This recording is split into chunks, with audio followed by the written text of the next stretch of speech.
estabas haciendo un 21 de octubre el año pasado, Enzo? Era sábado. Seguramente lamentándome a última hora del día. Bueno, muchos estaban aguardando lo que era el llamado a las urnas, porque el 22, o sea, mañana, se cumple un aniversario, el primer año de lo que fue la primera vuelta de las elecciones presidenciales. En ese momento no era primera vuelta, eran las elecciones. Bueno, confirmo entonces lo que te acabo de decir. Las elecciones que dieron como resultado que Sergio Massa y Javier Milei pasen a segunda vuelta. En ese momento era la antesala de esa elección que tenía como candidatos tal vez principales a Massa, Bullrich y a Milei. Había una tríada que la gente todavía estaba especulando ahí a último momento, a último minuto.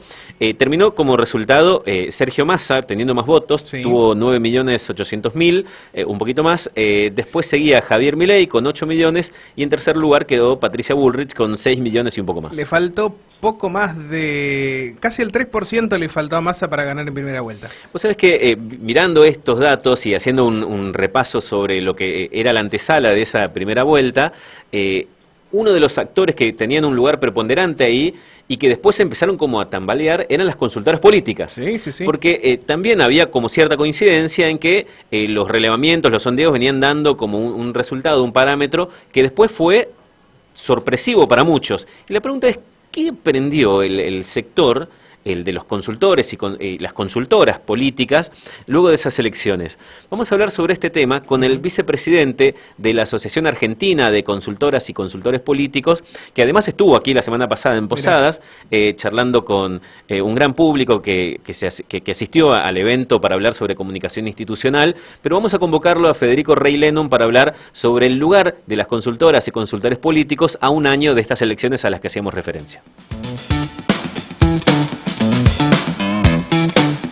Hola Federico, ¿cómo estás? Gracias por atendernos, buen día. Buenos días, ¿qué tal? ¿Cómo les va? Bien, gracias por este tiempo. No, gracias a ustedes. Federico, bueno, estábamos haciendo memoria un poco de lo que pasaba el año pasado. ¿Cómo recibían las consultoras, los consultores políticos, lo que eran las elecciones de esa primera vuelta en octubre del año pasado? Bueno, en lo de octubre del año pasado es una gran, digamos, disrupción en la política argentina, porque nosotros pasamos de casi 40 años de las elecciones que generalmente se planteaban entre dos bloques, que podían ser al principio dos partidos, después se transformaron en dos alianzas, y pasamos a un esquema de tercios. Me parece que la primera gran sorpresa de ese momento fue una elección que se planteaba en tercios, ¿no? Y a partir de ahí, bueno, ya el balotaje termina siendo quizás un hecho muy poco predecible en todos los sentidos, ¿verdad? Por lo disruptivo, digamos, ¿no? ¿Por qué fue poco predecible? ¿Porque se sondeó con público que tal vez no era una muestra muy apropiada, o las herramientas que estaban utilizándose necesitaban actualizarse? ¿Qué pasó ahí? A ver, nosotros tenemos básicamente dos cosas importantes a entender. Una, las encuestas de opinión pública en realidad no están desarrolladas desde su origen para ser predictivas, ¿no?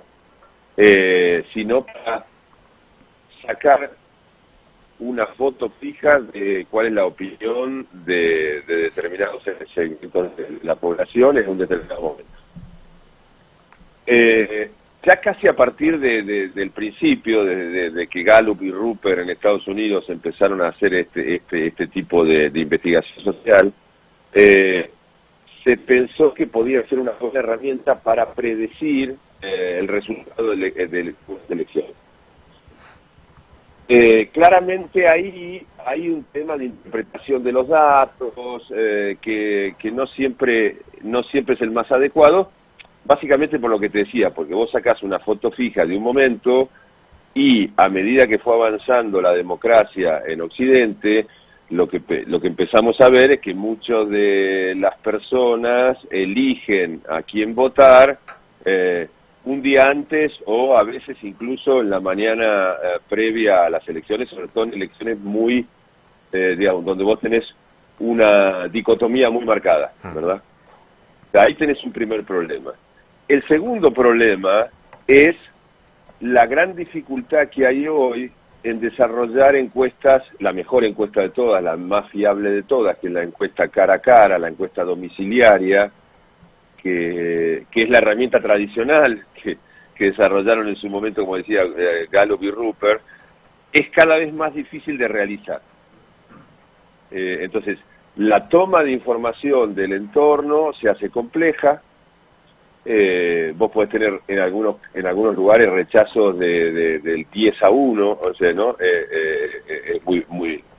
Entonces, eso hace que la herramienta sea más complicada. Y se busquen alternativas, que puede ser, o trabajás con telefónicas, que también hoy se han vuelto muy complejas, o trabajás con coincidentales, que es, buscas un lugar donde se concentra alta población y haces una encuesta en el lugar y vas corrigiendo de acuerdo a la cuota que definís de muestra. Esto es muy técnico, pero básicamente para que la gente lo entienda. Si tenés un primer problema es que las encuestas como predicción no siempre son fáciles de ajustar, y la segunda es que la herramienta en sí misma se ha complicado.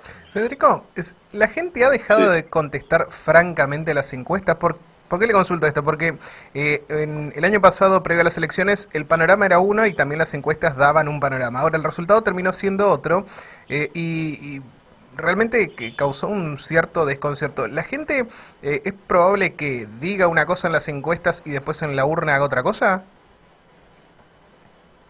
Podría llegar a darse por lo que te digo, porque vos estás haciendo la encuesta unos días antes de la elección y puede haber un cambio de opinión claramente. Uh-huh. Pero déjame que te corrija un detalle. En realidad las encuestas tienen un margen de error, que puede ir del 3 al 5%, de acuerdo a cómo se extraiga la muestra, etcétera, etcétera. Si vos tomás las encuestas, en realidad las encuestas, el trazo grueso lo marcan. Es decir, te marcaron que íbamos a llegar a una definición de tercios. Eso lo marcaron. Y llegaste a una definición de tercios. Vos mismo lo decías, o uno de ustedes lo decía al iniciar, bueno, la diferencia que hubo entre Massa y Milei en la primera vuelta es casi dentro del margen de error de una encuesta. Sí. La segunda es más compleja, porque digamos, nuestro sistema electoral, cuando se incorpora el balotaje provoca, o está hecho a propósito para eso, ¿no? Como herramienta, digamos, como herramienta electoral, provoca una fuerte, claramente, fuerza el voto hacia alguno de los dos candidatos, a eliminar terceras, cuartas o quintas opciones. Entonces, allí sí lo que se puede ver es que muchas personas pueden manifestar algo antes de la elección y cambiar en ese momento, o por lo que se llama el voto del mal menor, o a veces por un voto bronca, a veces por distintas razones, y eso puede darse un día antes de las elecciones. Claro.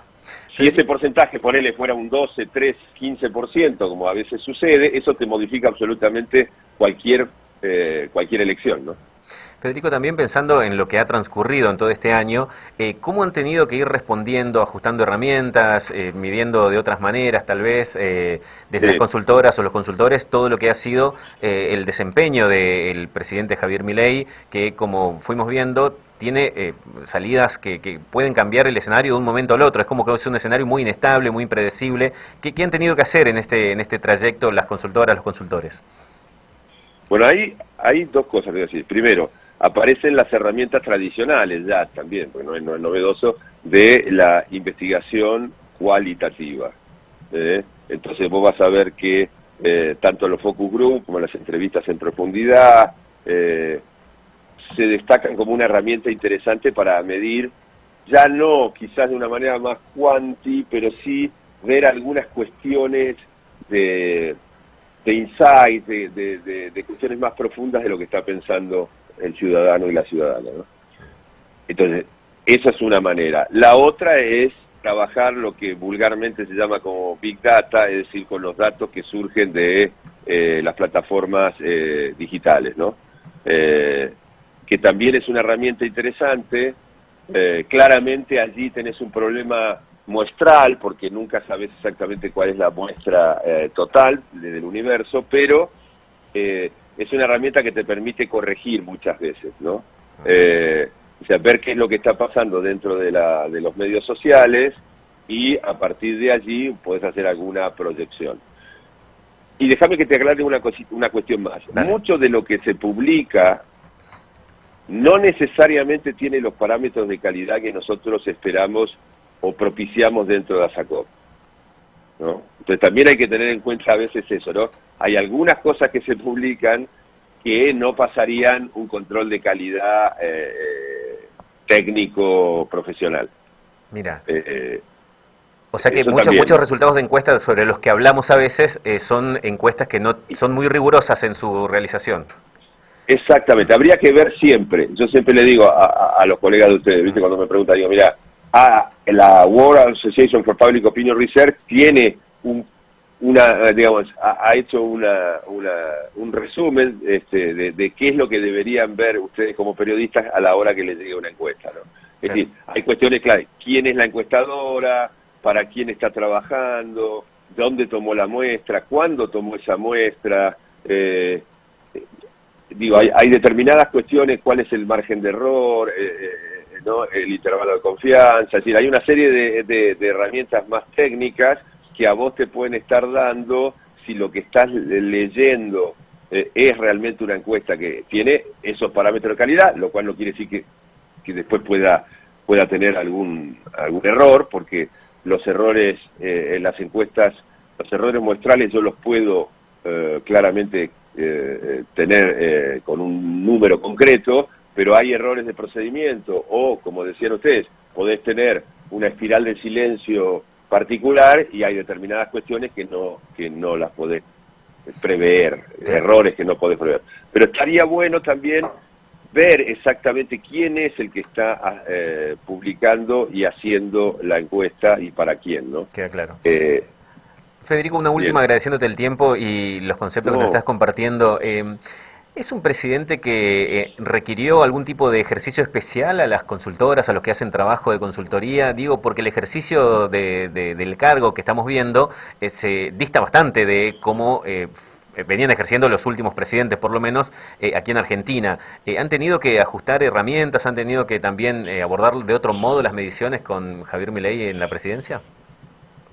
A ver, es un fenómeno absolutamente disruptivo y como todo fenómeno disruptivo, vos no tenés casos previos, con lo cual tampoco podés basarte en algo anterior. Mira, rompe muchísimo de las máximas tradicionales de la comunicación política de campaña, ¿no? Tenés un candidato que no caminó el país, que sacó márgenes enormes en provincias que no visitó y que aún no visitó. Como Misiones, por ejemplo. Exactamente. No tenía una estructura partidaria en la mayoría de los distritos. No tenía fiscales, si bien, bueno, logra controlar la elección de distintas formas, a veces ayudados por aquellos que de alguna manera lo fogonearon pensando en otros resultados, pero claramente no tenías eso. Entonces, la verdad es que yo lo pongo así muy crudo, ¿no? Un muchacho que caminaba con su hermana por las plazas de la ciudad de Buenos Aires con un libro de economía bajo el brazo, hablando en las plazas a la gente, ¿no? Termina siendo en muy pocos años presidente de la nación con el porcentaje más alto de los últimos 40 años. Entonces, de alguna manera, esa disrupción hace que nosotros tengamos muchas veces que, hacia adentro, revisar los esquemas, revisar las proyecciones. Además, es un fenómeno muy transversal socioeconómicamente, ¿no? Que también eso es a veces se soslaya. Es decir, Milei ha